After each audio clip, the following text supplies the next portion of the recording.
नमस्कार। एक और टिप्पणी के साथ मैं अतुल चौरसिया। हमारे मित्र हैं सुमित अवस्थी।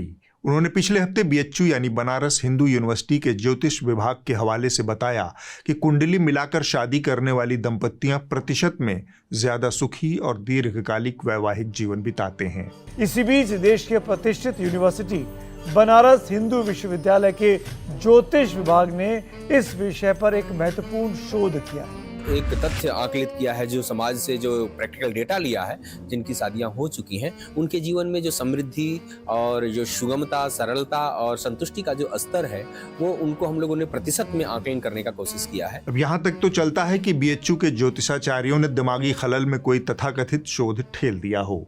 सबको अपनी अपनी दुकान चलानी है, पर अपने शोध में क्या प्रोफेसर साहब ने यह भी कहा होगा जो सुमित भाई ने बताया? कुंडली न मिलाई तो इसका अंजाम पार्टनर का कातिल भी बना सकता है। कुंडली न मिलाई तो इसका अंजाम पार्टनर का कातिल भी बना सकता है। मुझे शक है कि ज्योतिष विज्ञान का कोई मास्टर इतना बारीक अंतर्यामी होगा। कुंडली का सीधा संबंध नीले ड्रम से स्थापित करना एनडीटीवी का ही कमाल हो सकता है। बहरहाल कुंडली मिलान जैसी अंधश्रद्धा पर आर्य समाज से लेकर वर्तमान में तमाम विचारकों और चिंतकों ने रोशनी डाली है। कुंडली मिलान क्यों पाखंड और अंधविश्वास है, उसे तर्क और उदाहरण की कसौटी पर कसने की क्यों जरूरत है, यह काम सुमित अवस्थी और एनडीटीवी का था, जो उन्होंने नहीं किया, बल्कि उन्होंने बीएचयू वाले मास्टर साहब के अंधविश्वास को ही बल देने का काम किया। यह काम इतना मुश्किल भी नहीं था। हमारे बचपन की यादों के डरावने खलनायक अमरीश पुरी साहब ने इसे बखूबी साबित किया है। आपने अपनी कुंडली देखी पंडित जी? कितने साल की आयु लिखी है? ताऊ जी, मेरी आयु 90 वर्ष की लिखी है। यमराज के हिसाब में कुछ गड़बड़ थी। यह तो फिल्मी बात हुई। यह बताना एनडीटीवी की जिम्मेदारी थी कि कुंडली को विवाह की सफलता से जोड़ना अंधविश्वास है। यह क्यों तर्क और विज्ञान के विरुद्ध है, उसे भी समझ लेते हैं। पहला तो कारण यही है कि ग्रहों और नक्षत्रों की स्थिति का मानव जीवन, विशेष रूप से उसके वैवाहिक संबंधों पर सीधे प्रभाव पड़ने का कोई वैज्ञानिक प्रमाण नहीं है। विज्ञान इस बात को सिरे से खारिज करता है। उदाहरण के लिए हम अपने ही धर्म ग्रंथों के सबसे प्रतिष्ठित पूज्य भगवान राम और माता सीता का दाम्पत्य जीवन देखें। दोनों के सभी 36 गुण कुंडली वालों ने मिलाए थे, ऐसा दावा हमारे शास्त्र करते हैं। 36 गुण का मिलान सबसे श्रेष्ठ माना जाता है, लेकिन सच हमारे सामने है। दोनों को जंगलों में भटकना पड़ा। बाद में राम ने सीता का त्याग ही कर दिया। यह तो शास्त्रों की बात हुई। वर्तमान में भी आप देखें तो पाएंगे कि हमारे आसपास तमाम ऐसे लोग कुंडली मिलाकर शादी करने वाले मौजूद हैं, लेकिन उनके विवाह असफल हो गए। इनकी इतनी हिम्मत। कुंडली और भाग्य के खोखलेपन को बर्नम इफेक्ट के जरिए और आसानी से समझा जा सकता है। ज्योतिषियों और कुंडलियों की भविष्यवाणियां अक्सर बेहद सतही और सामान्य निष्कर्षों पर आधारित होती हैं। ये औसतन ज्यादातर परिस्थितियों में आंशिक या पूर्ण रूप से लागू होती हैं, और लोग उन्हीं सामान्य निष्कर्षों को ज्योतिषियों का सच मान लेते हैं। मसलन कुंडली में आएगा कि विवाह में कुछ समय के लिए असहमति हो सकती है, लेकिन धैर्य रखने से सब ठीक हो जाएगा। यह इतना सामान्य कथन है कि किसी के भी रिश्ते पर लागू हो सकता है। इसमें कुंडली का कोई महत्व या योगदान नहीं है। मूल बात यह है कि विवाह की सफलता व्यक्तियों की आपसी समझ, संवाद, समान मूल्य, आर्थिक स्थिति और जीवन शैली जैसी तमाम चीज़ों पर निर्भर करती है, जबकि कुंडली इन तमाम मानवीय और व्यावहारिक पहलुओं को नज़रअंदाज करके दाम्पत्य की सफलता को ज्योतिषीय गणनाओं और नक्षत्रों की गति से जोड़ता है, जो कि सरासर झूठ है। समझ रहे हो? इतना ही नहीं, कुंडली भ्रामक और सच से परे भी हो सकते हैं। फर्ज कीजिए कि कोई शादी योग्य लड़का या लड़की किसी टर्मिनल बीमारी से ग्रस्त हैं, जैसे कि कोई कैंसर की तीसरी या चौथी अवस्था पर है, लेकिन कोई अगर इस बात को छुपाकर पुरोहित से कुंडली मिलवाने जाए तो वह उसके सुखद जीवन की भविष्यवाणी करके उसके सारे गुण मिला देगा। भारत बेमेल शादियों का महासागर है। यहाँ शादियां सामाजिक बंधनों, रूढ़ियों, जाति, गोत्र, कबीले और समुदायों के संकीर्ण बंधन से जकड़ी हुई हैं। लोग असहमत होते हुए, एक दूसरे को नापसंद करते हुए भी पूरा जीवन बेमेल रिश्ते में बंधे रहते हैं। इस जकड़न को फैलने से रोकना भी मीडिया की जिम्मेदारी होना चाहिए। बात बेइज्जत करा दिया। अब हम बात करेंगे उस घटना की जो पिछले हफ्ते घटी और मीडिया की गपबाजियों का केंद्र रही। ENI की संपादक स्मिता प्रकाश जी ने दूरदर्शन वाले सुधीर चौधरी का इंटरव्यू लिया। जी हाँ, वही जो देश के सबसे महंगे एंकर कहे जा रहे हैं। लोग कह रहे हैं कि सबसे महंगा एंकर आज के दिन में आप है। सबसे महंगा, और यह सबसे महंगा एंकर जो महीने के 1.25 करोड़ रुपए हमारे और आपके टैक्स के पैसे से अपने घर ले जा रहा है, वह बदले में प्राइम टाइम पर 1 घंटे के लिए हमको क्या दिखा और बता रहा है। एक मिठाई ऐसी भी थी जिसकी जिंदगी दिवाली पर दुखों से भर गई, और उस मिठाई का नाम है सोन पापड़ी। अगर आज सोन पापड़ी कोई इंसान होती तो आज वो बहुत दुखी होती, क्योंकि हमारे देश में हर त्योहार पर सबसे ज्यादा जिस मिठाई का तिरस्कार हो रहा है वो है सोन पापड़ी। और दिवाली पर लोगों की जिंदगी से जुड़ी घटनाओं का मजाक बनाने के लिए भी सोन पापड़ी के मीम्स का अक्सर इस्तेमाल किया जाता है। अगर आप सोशल मीडिया पर जाएंगे, इंस्टाग्राम पर जाएंगे, तो वहां पर सोन पापड़ी पर बने मीम्स इस समय छाए हुए हैं।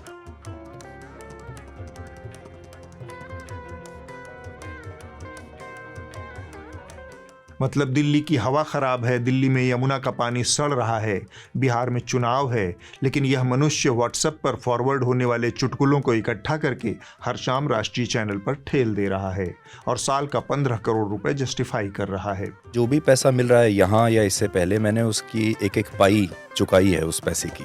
और यहाँ भी अब मान लीजिए अगर मुझे कुछ एक्स अमाउंट मिलता है तो मुझे बड़ी खुशी है ये बताते हुए कि प्रसार भारती को उससे ज़्यादा ही रिटर्न मिलेगा, और मिल रहा है। तो जितनी हमारी जो डील्स हैं मेरे शो की, डी कोड की, इस समय जो लॉन्ग टर्म डील्स हैं, उसके हिसाब से वो सारा पैसा प्रसार भारती को वापस मिल जाएगा। यह सब देखकर लोगों को शायद मजा भी आ रहा हो। सोन पापड़ी का कोई वोट बैंक तो है नहीं, इसे करने में न किसी की आस्था आहत होगी, न कोई धरना प्रदर्शन करने आएगा, ऐसे ही खुशी खुशी जीवन कट जाएगा। लेकिन हम आज ये बात करने नहीं आए हैं। हम बात करना चाहते हैं ANI को दिए गए इंटरव्यू में सुधीर चौधरी द्वारा बोले गए कुछ सफ़ेद झूठ की।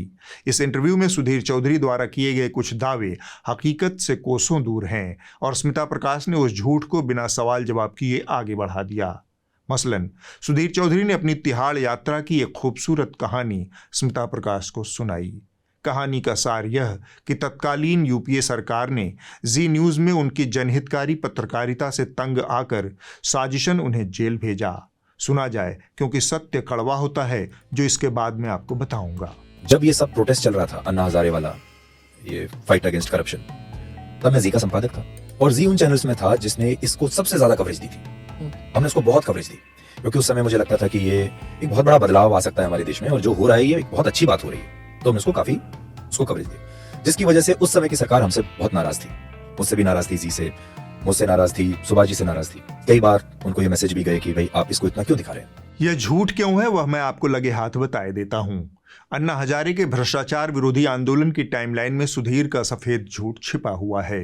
अन्ना के आंदोलन का चेहरा बनने से पहले इंडिया अगेंस्ट करप्शन की मुहिम की बुनियाद अरविंद केजरीवाल ने रख दी थी। यह 2010 की बीतती सर्दियों का समय था, जब रामलीला मैदान में पहली जनसभा हुई थी। तब तक अन्ना हजारे इस आंदोलन का चेहरा नहीं थे। इसके बाद इंडिया अगेंस्ट करप्शन ने संगठित रूप से अपना आंदोलन आगे बढ़ाया, अन्ना हजारे को अपना चेहरा घोषित किया। फिर आई 5 अप्रैल 2011 की तारीख।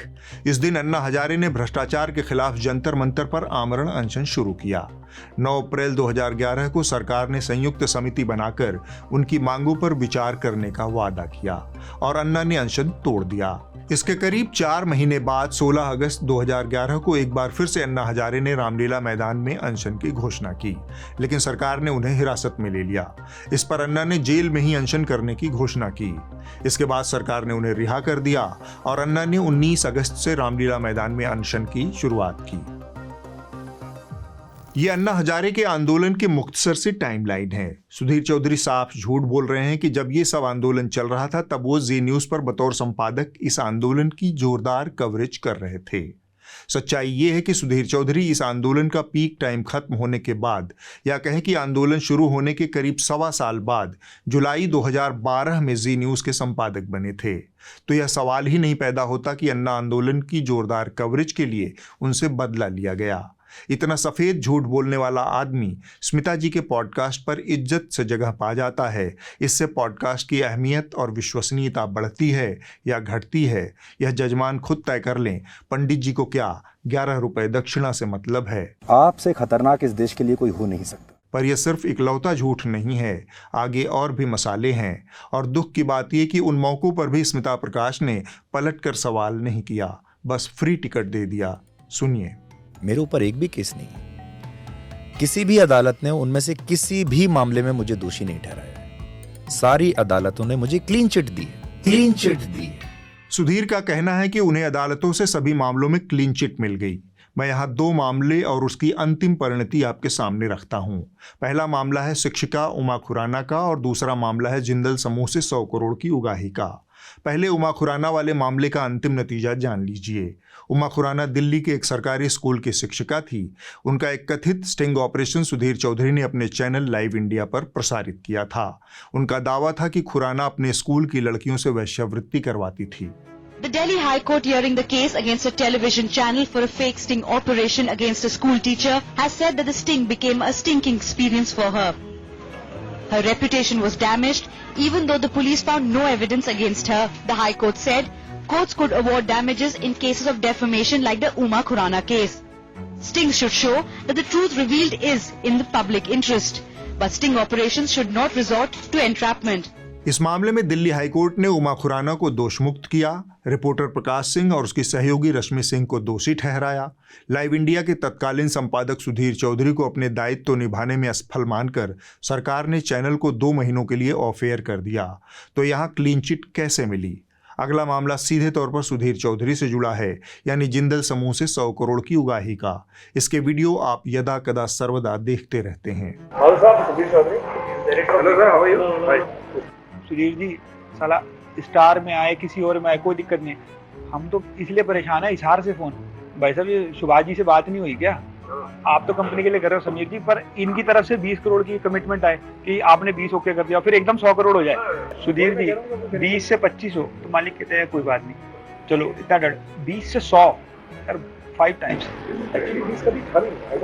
ये वही मामला है जिसमें सुधीर चौधरी को तिहाड़ की यात्रा करनी पड़ी और वो सुधीर चौधरी से तिहाड़ शिरोमणि बने थे। जबरन वसूली के आरोप लगने के लगभग 6 साल बाद 13 जुलाई 2018 को जी समूह के सुभाष चंद्रा, सुधीर चौधरी और नवीन जिंदल के एक ट्वीट ने इस पूरी कहानी को नया मोड़ दे दिया। चंद्रा और पूर्व कांग्रेस सांसद जिंदल ने घोषणा की कि उन्होंने एक दूसरे के खिलाफ दर्ज मामले वापस ले लिए हैं। मुझे खुशी है कि जेएसपीएल और नवीन जिंदल ने जी और उसके संपादकों के खिलाफ दिल्ली पुलिस में दर्ज उगाही के आरोप वाली एफआईआर वापस ले ली है। इसी तरह जी भी जेएसपीएल और नवीन जिंदल के खिलाफ सभी शिकायतें और मामले वापस लेने पर सहमत हो गया है। मैं नवीन को उनके उज्जवल जीवन की शुभकामनाएं देता हूं। हमने गलतफहमी की वजह से उत्पन्न हुए सभी मतभेदों को सुलझा लिया है। बीती बातों को भुलाकर मैं खुश हूँ। आपकी शुभकामनाओं के लिए सुभाष चंद्रा जी को धन्यवाद। शांति बनी रहे। इस तरह दोनों पक्षों ने आपस में सुलह कर ली और आउट ऑफ कोर्ट सेटलमेंट कर लिया। आश्चर्य की बात रही कि कैमरे के स्टिंग में पकड़े गए सुधीर चौधरी ने समझौते के वक्त अपने ट्वीट में दावा किया था कि सच्चाई की जीत हुई और उनकी बेगुनाही साबित हुई। अब स्मिता प्रकाश के पॉडकास्ट में वो दावा कर रहे हैं कि अदालतों से उन्हें क्लीन चिट मिली। जो मामला कोर्ट के बाहर आपसी समझौते से खत्म हुआ, उसमें अदालत की क्लीन चिट कहाँ है? घटिया। यह समझौता किन परिस्थितियों में हुआ, उससे जुड़े कुछ और तथ्य जान लीजिए। जिस वक्त यह स्टिंग ऑपरेशन हुआ था उस वक्त नवीन जिंदल कांग्रेस में थे और सुभाष चंद्रा भाजपा से करीबियां बढ़ा रहे थे। 2016 में चंद्रा भाजपा के समर्थन से राज्यसभा सांसद बने। 2024 के लोकसभा चुनाव से पहले नवीन जिंदल भी भाजपाई हो गए और फिलहाल भाजपा से लोकसभा सांसद हैं। जाहिर है इस समझौते की वजह बदली हुई राजनीतिक परिस्थितियां थी, जिसमें दोनों पक्ष एक ही राजनीतिक पाले में खड़े थे। सच ये है कि यह मामला कोर्ट में लड़ा ही नहीं गया और यह बात बहुत पुरानी भी नहीं है। इसके बावजूद जब सुधीर चौधरी ने कहा कि उन्हें हर मामले में अदालतों से क्लीन चिट मिल गई है, तब स्मिता प्रकाश ने पलटकर कुछ नहीं पूछा। लंबे चौड़े इंटरव्यू में सुधीर ने पत्रकारिता की बर्बादी का रोना भी रोया। टीआरपी का जो पूरा कॉन्सेप्ट है वो हमारे देश में जर्नलिज्म को बर्बाद करने के लिए अगर कोई सिंगल हैंडेडली कोई रिस्पॉन्सिबल है तो वो हमारा पूरा ये टीआरपी का मैकेनिज्म है। टेलीविजन पत्रकारिता को सिंगल हैंडेडली टीआरपी ने बर्बाद नहीं किया है। टेलीविजन पत्रकारिता को सुधीर चौधरी जैसे पत्रकारों के सफेद झूठ ने भी बर्बाद किया है। मसलन दिल्ली की मुख्यमंत्री के साथ सुधीर का यह इंटरव्यू देखिए। आप ये एश्योर कर सकते हैं दिल्ली में छठ मनाने वालों को कि इस पानी से उन्हें कोई दिक्कत नहीं होगी, पानी साफ है, उनकी त्वचा ठीक रहेगी, उनको कोई बीमारी नहीं होगी। 100% मैं खुद अपने छठ व्रती भाई बहनों के साथ में कई घाटों पे पहुंचूंगी और उनके साथ ही वहाँ उनकी पूजा में शामिल रहूंगी, पानी में भी खड़े होंगे, सूर्य भगवान को अर्घ भी देंगे। आप खुद भी देंगे? बिल्कुल दूंगी। क्या आप ये कह सकते हैं ये पीने लायक है पानी? देखिए, मैं ये नहीं कह सकती कि ये पीने लायक है कि नहीं है, पर ये छठ व्रतियों की पूजा करने लायक बिल्कुल है। करेंगे कि जब देखें वैसे तो बहुत कोई बुरा नहीं है। यह बात अब साबित हो चुकी है कि जिस पानी को दिखाकर सुधीर चौधरी रेखा गुप्ता का इंटरव्यू कर रहे थे वह यमुना के किनारे बना एक कृत्रिम तालाब है। उसमें पानी दिल्ली जल बोर्ड के पाइप से भरा गया है। यह वो पानी है जो दिल्ली वासियों को पीने के लिए सप्लाई होता है, न कि यमुना का नाली वाला काला पानी। यह सारी तैयारी रेखा गुप्ता के प्रायोजित इंटरव्यू के मद्देनजर की गई है। वसुदेव घाट पर आप देखेंगे कि ये यमुना है और इसके बगल में ये एक पॉन्ड बनाया गया है और यह पॉन्ड कहीं से भी यमुना से टच नहीं करता है। आपको बता दें कि अब ये यमुना का पानी गंदा हो चुका है, इसमें सीवेज का अनट्रीटेड पानी मिल चुका है। इसलिए इस घाट पर छठ मनाने के लिए डायरेक्ट नदी में लोगों को स्नान नहीं कराया जाएगा, बल्कि यहाँ पर पॉन्ड बनाया गया है और यह पॉन्ड नदी से अलग है। सुधीर चौधरी का एक ही सच है, मौका परस्ती। बड़ी संख्या में पत्रकारों ने सत्ता के साथ साठगांठ कर ली है। वो जनता के सवाल सरकारों से पूछने की बजाय सरकारों के प्रोपेगेंडा को जनता के दिमाग में भरने का काम कर रहे हैं। लोकतंत्र में जारी इस उलटबांसी की वजह है विज्ञापन का दबाव। न्यूज लॉन्ड्री का प्रयास है कि पत्रकारिता विज्ञापन से मुक्त हो और आप यानी जनता के पैसे से चले, ताकि वह जनता के सवाल सरकारों से पूछ सके। हमारी इस कोशिश को आपकी मदद की सख्त ज़रूरत है। न्यूज़ लॉन्ड्री को सब्सक्राइब कीजिए और गर्व से कहिए, मेरे खर्च पर आज़ाद हैं खबरें।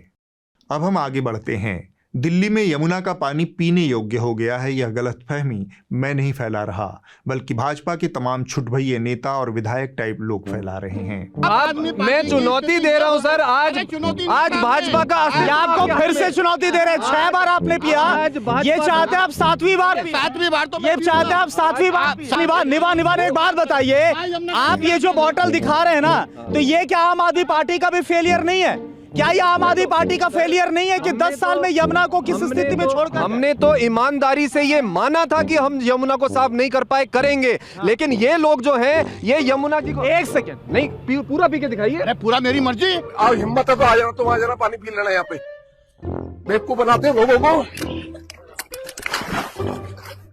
ये पानी है और ये पानी पीने लायक भी है, जिस पानी को तुम गंदा बता रहे हो। इतना ही नहीं, यमुना का पानी इतना निर्मल हो गया है कि छठ के मौके पर जो नया घाट बना है उसमें कलकल करता निर्मल यमुना का पानी बह रहा है। तो यमुना जी के प्रदूषण में आपने कितना सिल्ट हटाया है, कितना काम हुआ है? अभी भी हम देख रहे हैं यहाँ मशीन वहाँ मशीन सब लगा हुआ है। देखिए, ये नॉन स्टॉप काम है।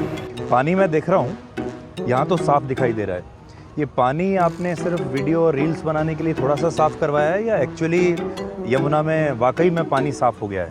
बहुत फ़र्क है। जो यमुना जी हमें 8 महीने पहले मिली थी और आज जो यमुना जी आप देखिए, यहाँ से वहाँ तक कहीं भी आप निगाह उठा करके देख लीजिए, आपको स्वच्छ पानी दिखाई दे रहा है।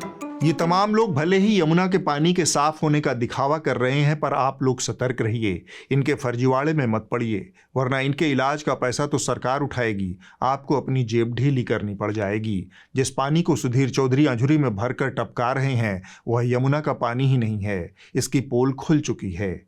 जो हाल पानी का है वही हाल दिल्ली की हवा का भी है।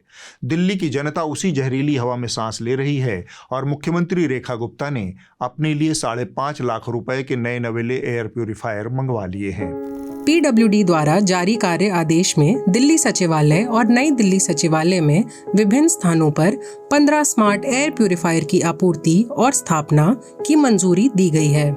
इस खरीद की कुल लागत 5,45,175 रुपए है।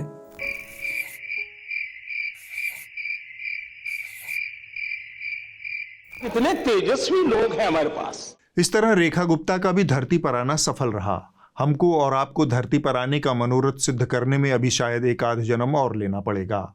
क्योंकि जैसे यमुना का पानी पीने योग्य दिखाया जा रहा है, वैसे ही दिल्ली की हवा भी सांसों के लायक है, यह दिखाने के लिए एक प्रपंच किया जा रहा है। हम लोग इस वक्त ISBT आनंद विहार के पास हैं और ये MCD के ट्रक आप देखिए गोल गोल घूम रहे हैं। ये लगातार सुबह से लेकर शाम तक, रात से लेकर सुबह तक इसी तरीके से यहाँ पे पानी का छिड़काव कर रहे हैं। आप देखिए ध्यान से, सिर्फ ये गोल गोल घूम रहे हैं। और क्यों घूम रहे हैं मैं दिखाता हूँ पीछे। ये देखिए, ये है सरकार का मॉनिटरिंग स्टेशन। ये सरकार का पोल्यूशन मॉनिटरिंग स्टेशन है। इसको जूम करके दिखाना सिर्फ इसलिए ताकि पूरी दुनिया के अंदर एक झूठ बताया जाए, दिल्ली में, देश में झूठ बताया जाए कि हमने प्रदूषण कम कर दिया। यह खुलासा भी हो चुका है। जिस जगह पर एयर क्वालिटी निगरानी का सेंटर है, उस सेंटर के इर्द गिर्द लगातार पानी का छिड़काव करके AQI के डेटा में हेरफेर की कोशिश की जा रही है। राजनीतिक दलों के आरोप प्रत्यारोप से अलग ये दोनों स्थितियां हमें बताती हैं कि इस देश का राजनीतिक वर्ग कितना बेहया और मोटी चमड़ी वाला हो चुका है। वह आंखों में धूल झोंक कर यह झूठ फैला रहा है कि यमुना का पानी और दिल्ली की हवा दोनों साफ है। आप भी अब इस हफ्ते की रिपोर्ट देख लीजिए। जो कही जा रही थी बातें कि अंदर में भी सोशल डिस्टेंसिंग। इस हफ्ते की रिपोर्ट न्यूज पोर्टली से है। यह बिहार के पलायन की सच्चाई को पंजाब और हरियाणा से दिखाती है। जब बिहार में चुनाव हो रहे हैं, तब बिहार के वो लाखों मजदूर जो पंजाब या हरियाणा में मजदूरी कर रहे हैं, वो वोट डालने के लिए अपने घरों को क्यों नहीं जा रहे? क्योंकि वोट से पेट नहीं भरता, काम करने से भरता है। और बिहार की सरकार घर पर काम करने का अवसर नहीं दे पाई है। क्या आपका चुनाव है, पता है ना आपको?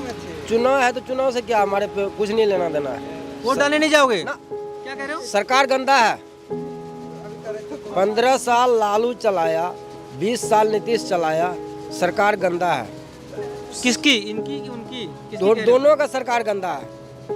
पंजाब में मेहनत करते हैं, अगर वहाँ पर मेरे को 20,000 25,000 का महीना मिलेगा तो क्या जरूरत है यहाँ पर आने का, ये बताओ आप। वहाँ पर अगर कारखाना खोलेगा 20,000 25,000 मिलेगा, उसी में हम गुजारा कर लेगा। जाने से पहले एक और बात, बिहार में चुनाव से जुड़े हमारे NL सेना प्रोजेक्ट को समर्थन दीजिए ताकि हमारी टीम बिहार का जमीनी सच आप तक ला सके। अगले हफ्ते होगी एक और टिप्पणी। नमस्कार।